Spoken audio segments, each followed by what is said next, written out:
Pawn Stars has been drawing clients into the world-famous gold and silver pawn shop for over 3 decades. But not anything quite compares to the one's aha moments when Hollywood's greatest stroll through those doors. What occurs when a martial arts legend examines a centuries-old samurai sword? Or while a rock star turns an ordinary guitar into a piece of art? From unexpected negotiations and surprise authentications to million-dollar deals, these celebrity encounters transformed a normal Las Vegas pawn store right into a hub for the rich and well-known. And speaking of sudden sight visitors, who might have thought that one afternoon, a positive superstar from The Office would attempt a combo win with the ordinary crowd? One, Steve Carell. During a quiet afternoon at the world-famous gold and silver pawn shop in Las Vegas, Steve Carell wandered in, attempting his first-rate to mixture in with the normal crowd. Rick Harrison, ever observant, observed something familiar. Approximately this particular consumer, however, decided to play it cool. What made this stumble upon particularly exciting become the timing. Carell had just wrapped up filming the Office finale, and the show's emotional conclusion becomes still sparkling in everybody's minds. As Rick approached, he couldn't withstand making a playful remark, approximately how he usually imagined Steve Carell could be an awful lot shorter in individual case. A statement that instantly broke the actor's tried anonymity. Carell, barely annoyed at being found, sooner or later dropped the regular man act and permit his herbal attractions shine through. His attention fast grew to become to an unusual piece within the display case, a World War II diver's knife that doubled as a multi-depper. The knife, as Rick explained, were recovered from a sunken Nazi U-boat off the coast of Florida, making it not only a weapon, but a piece of history. Rick, seeing proper interest in Carell's eyes, cited the price tag of $2,500.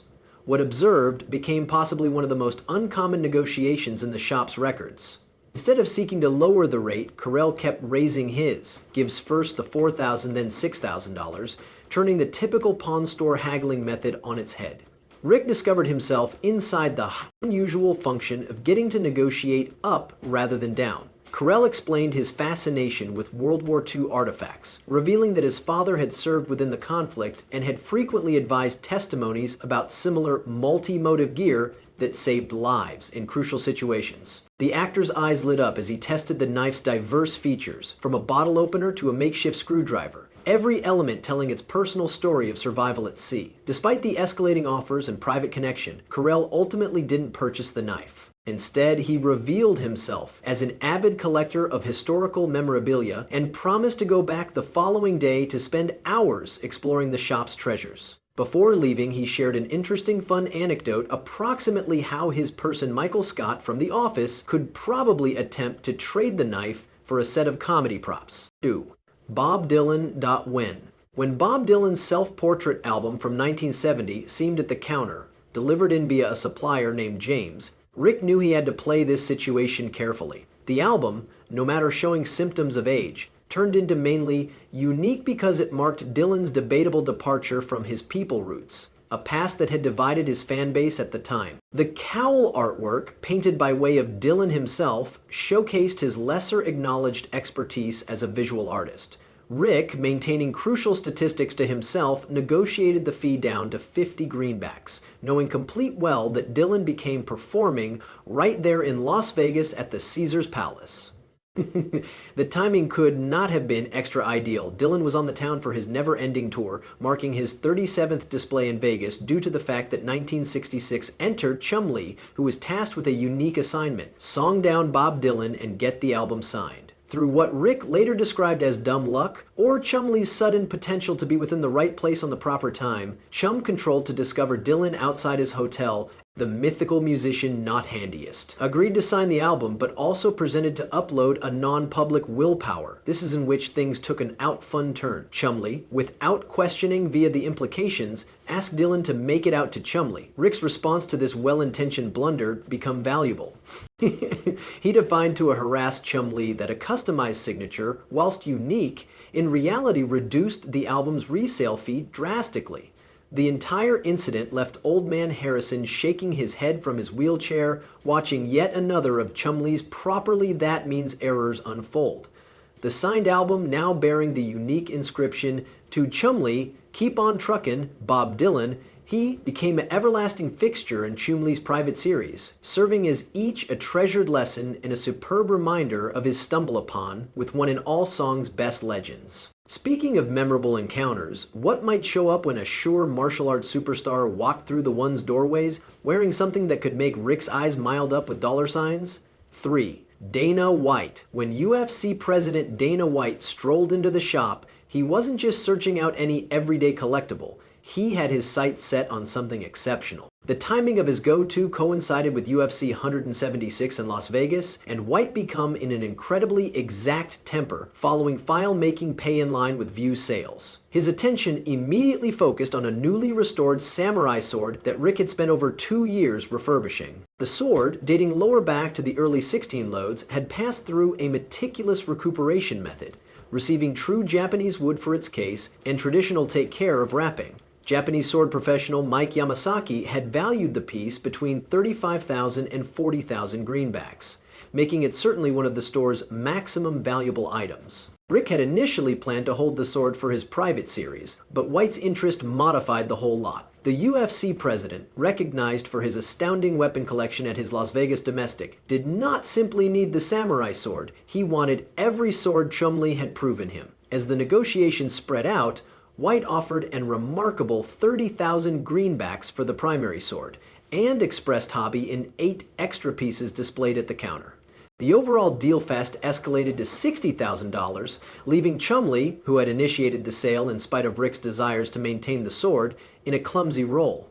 White's know-how in martial arts weaponry confirmed as he tested every piece, sharing his understanding about their historical significance and fight programs. The deal becomes sealed, but now not earlier than White controlled to barter one more sword, bit from the Japanese Civil War duration, for $9,000. 4. Dennis Quaid. Dennis Quaid's look at the store wasn't precisely a standard walk-in scenario.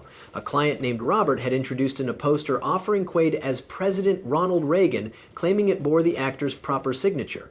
The poster became from Quaid's upcoming film, Reagan, where he portrayed the 40th President of the United States in a function that had generated sizable buzz in Hollywood. Rick, ever cautious about authenticity, decided to marvel both Robert and the store's customers by having Quaid himself affirm the signature.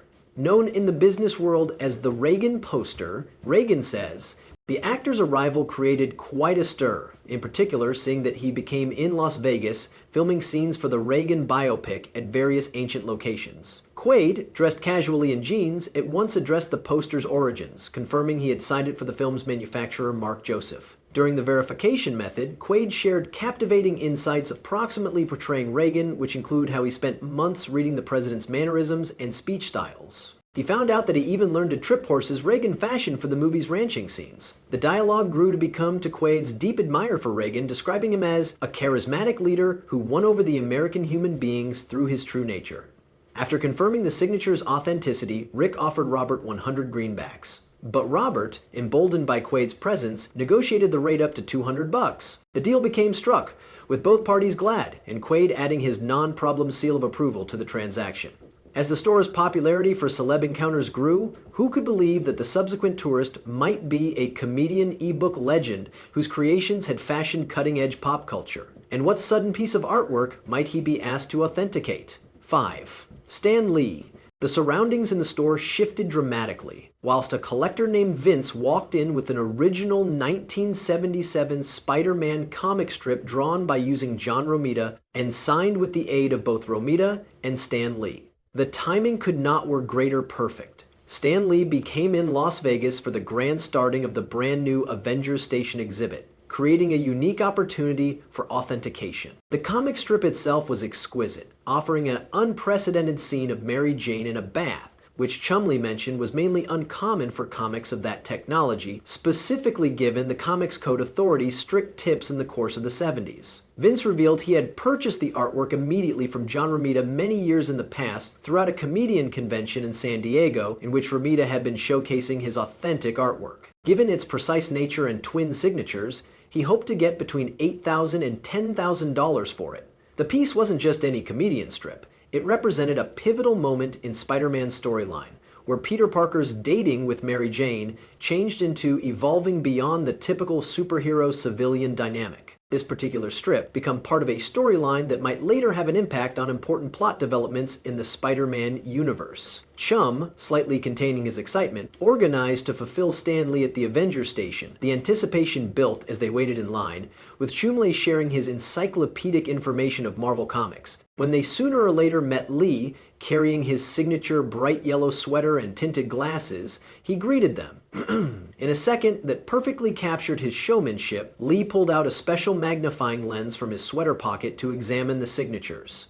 The Marvel legend shared stories about operating with Romita on the strip, explaining their particular collaborative system, how Romita would often recommend story elements via his art, which Lee might then weave into the narrative. He found out that this specific strip became a part of a chain that driven the limits of what turned into ideal in mainstream comics at the time, helping pave the manner for extra sophisticated storytelling in the medium. After confirming both signatures as genuine, Lee cautioned them to well-frame the piece to preserve its historic fee, suggesting precise conservation strategies he'd learned from years of retaining authentic comedian art. The final deal became struck at $5,000, with Vince accepting the offer not only for the money, however for the as-soon-as-in-a-lifetime experience of getting Stan Lee himself authenticate his prized ownership. 6.